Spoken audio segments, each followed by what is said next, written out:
O acidente vascular cerebral, o AVC, segue como uma das principais causas de morte no Brasil. Entre janeiro e outubro de 2025, 64.471 brasileiros morreram em decorrência da doença, o que representa uma média de uma morte a cada 6 minutos, segundo dados do Portal da Transparência do Registro Civil. A gente vai conversar agora com o Dr. Daniel Bischoff para falar um pouquinho sobre esse tema. Doutor, bom dia, seja bem-vindo à programação aqui do Rádio Café. Bom dia, Guilherme, bom dia a todos os ouvintes, é um prazer estar aqui novamente. Doutor, basicamente, o que é um AVC e por que ele é tão perigoso? Então, o AVC é o acidente vascular cerebral. Nós temos dois tipos de AVC. O AVC hemorrágico, que é onde quando rompe um vaso na cabeça e acaba tendo um sangramento dentro do cérebro, que geralmente esse é o mais grave, né, na maioria dos casos. E temos o AVC isquêmico, que é quando uma artéria do cérebro acaba obstruindo, entupindo, faltando oxigênio para o cérebro, ocasionando o AVC. E o cérebro é um órgão que não tolera a falta de oxigênio, né? Então qualquer tempo sem oxigenação vai acabar afetando as funções de todo o organismo e com risco muito alto de óbito. O tal do derrame que a gente ouvia antigamente é a mesma coisa? O derrame, veio esse nome por causa do AVC hemorrágico, pelo derrame de sangue, né? Quando rompe a artéria, derrama sangue dentro do cérebro e acaba ocasionando o acidente vascular cerebral hemorrágico. As pessoas acabam generalizando, né? Falando derrame para tudo, né? Mas o AVC isquêmico não seria um derrame, seria realmente um entupimento de uma artéria que leva à falta de oxigenação do cérebro. Certo. Quando a gente ouve que uma pessoa morre a cada 6 minutos no Brasil por AVC, o número assusta. Esse número poderia ser menor, alguma coisa porque realmente acende um alerta, né? O AVC mais comum é o isquêmico, né? E ele tem os mesmos fatores de risco para acontecer que o infarto, né? Que são a pressão alta, o diabetes, né? O tabagismo, cigarro, a alimentação inadequada. Então, para a gente conseguir reduzir esse número, a gente precisa controlar esses fatores de risco, né? A pessoa que tem pressão alta tem que usar a medicação e tratar certinho. Quem tem diabetes, controlar a glicemia, não fumar, né? E levar uns hábitos de vida saudáveis. Sempre tem que bater nessa tecla, né? Exercício físico regular, alimentação adequada, com não exagerar em sal, não exagerar em gordura, não exagerar em açúcar, né? Fazer atividade física regularmente, né? Ter um sono adequado, tentar controlar o estresse. Então, são todos os fatores de risco que a gente tem que tentar controlar para diminuir o risco desse evento acontecer. Doutor, o senhor falou sobre 3 tipos de AVC, basicamente. Qual que é a diferença entre um e outro? O AVC os mais comuns são 2, né? O isquêmico e o hemorrágico. O isquêmico é o mesmo mecanismo do infarto, tá? O que é o infarto? Quando entope alguma artéria do coração. O coração não recebe sangue, né? E o isquêmico e o AVC é quando entope a artéria do cérebro, né? E muita gente confunde infarto com AVC. Mas o infarto é no coração e o AVC é na cabeça, no cérebro, né? Mas o mecanismo é o mesmo, entupimento de uma artéria. Então, por que isquêmico? Porque falta sangue. No infarto falta sangue para o coração, no AVC falta sangue no cérebro. E o hemorrágico, que daí é por um sangramento, né? Um sangramento dentro da cabeça, rompe uma artéria ali e sangra e ocasiona todos os sintomas do AVC. Dá sinais o corpo de que isso pode acontecer? Porque pelo nome é um acidente, né? Então, como é que a gente identifica, tô correndo risco, posso ter, não posso ter?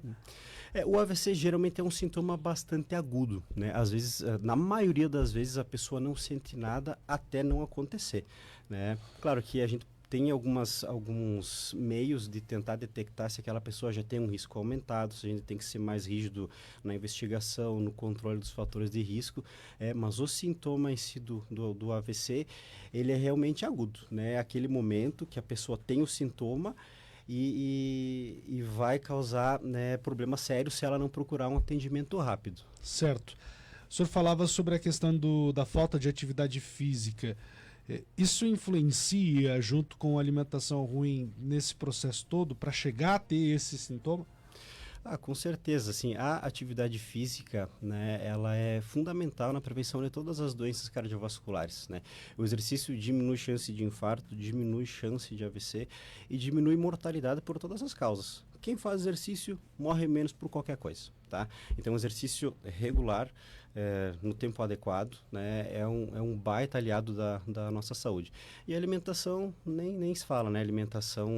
Ter uma alimentação adequada, evitar de comer muita fritura, muita gordura, carne gorda, né, embutidos, ultraprocessados, faz parte da prevenção.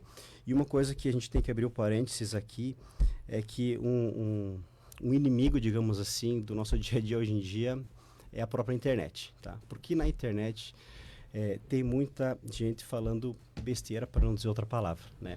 Há pessoas aí propagando, principalmente nas redes sociais, né? Que pode comer gordura saturada à vontade, que não faz mal. Que o colesterol alto não tem problema, que não vai causar AVC, que não vai causar infarto. E a gente sabe que hoje em dia, uma das coisas mais consolidadas na medicina, com vários estudos, é que o colesterol LDL, o colesterol ruim, vai aumentar o infarto, vai aumentar o risco de AVC. E você ter os outros hábitos saudáveis, né? Por exemplo, uma pessoa, vamos botar um jogador de futebol. O cara joga futebol, é ativo, né? Não tem nada de problema de saúde. Tem só colesterol alto. O LDL lá em cima, nas alturas. Não vou dar bola, sou saudável, não tem outros problemas. Só por aquela pessoa ter aquele colesterol alto, ela já tem um risco maior de infartar que outras pessoas. Inclusive, a gente já teve casos de jogadores de futebol que infartaram. Então, a gente não pode não dar bola para o colesterol, que isso é muito importante. Doutor, a gente ouvia antigamente que era uma coisa que acontecia mais com pessoas idosas. Mas agora, 7h40 da manhã, tem muito jovem indo para a escola, pessoal saindo para trabalhar. Pode acontecer na faixa etária 50 menos? Pode acontecer, ainda mais pela rotina que se leva hoje em dia, né? Na maioria das vezes uma rotina corrida, né? Com pouco sono, uma alimentação rápida, vou comer qualquer coisa, vou comer um lanche, falta de exercício físico, excesso de peso também é um grande inimigo, né? Aumento de peso não é só estética, aumenta o risco também de problemas cardiovasculares. Então, cada vez mais, pelo estilo de vida que a gente leva hoje em dia, pacientes mais jovens estão acabando desenvolvendo esses problemas, né? Tanto AVC quanto infarto. Então, não é uma coisa exclusiva de idoso. Claro que idoso é mais comum, mas jovem também pode correr risco. Tem algum exame que dê para fazer para saber como é que está e se existe risco? Assim, os exames a gente usa são, primeiramente, exames gerais, né? Exame de sangue, ver como é que tá o colesterol e tal. Eletrocardiograma é um exame inicial importante para ver como é que está o coração. Ecocardiograma é um exame que a gente usa também para avaliar alguma alteração estrutural no coração, que pode acabar eventualmente levando a um AVC. E um exame importante nesses casos também para prevenção é um exame que a gente chama de Doppler de carótidas, as carótidas são as artérias que passam pelo pescoço e levam sangue lá para o cérebro. Então, se a pessoa já tem alguma placa de gordura formada ali, né, já tem uma aterosclerose, que a gente chama, já vai ter um risco bem mais aumentado para ter um AVC. Então, a gente já tem que ter muito mais cuidado. Pergunta do ouvinte. Fui fazer esteira, não aguentei. Preciso me preocupar? Tem que ver o que é esse não aguentei, né? Se a pessoa cansou muito rápido, né? Se ela parou por algum outro motivo. Mas a esteira é um dos exames na avaliação, né? Na prevenção cardiovascular. Pode ser que ela só não aguentou porque ela está com condicionamento físico ruim, pode ser que ela não aguentou porque ela teve uma falta de ar ou dor no peito, então teria que ver o que é esse não aguentar. Mas não conseguir fazer um tempo mínimo de esforço, né? Sim, tem que se preocupar e ver o que está acontecendo. Doutor, quem precisa marcar uma consulta, tirar dúvidas, vocês estão aqui no edifício Rui Barbosa, certo? Isso, no edifício Rui Barbosa, sala 404.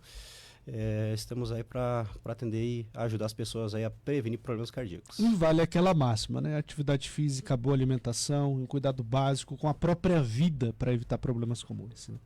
É isso aí. Então, sempre manter uma rotina saudável, né? Exercite-se, alimente-se bem e precisando de ajuda, a gente está à disposição. Dr. Daniel Bischoff conversou com a gente falando um pouquinho sobre um assunto que os números têm assustado significativamente, que é o AVC. Fica o convite para você. Na dúvida, procure o consultório do Dr. Daniel Bischoff aqui no centro de Xanxerê, na Rui Barbosa, do ladinho da Câmara de Vereadores. 7h40.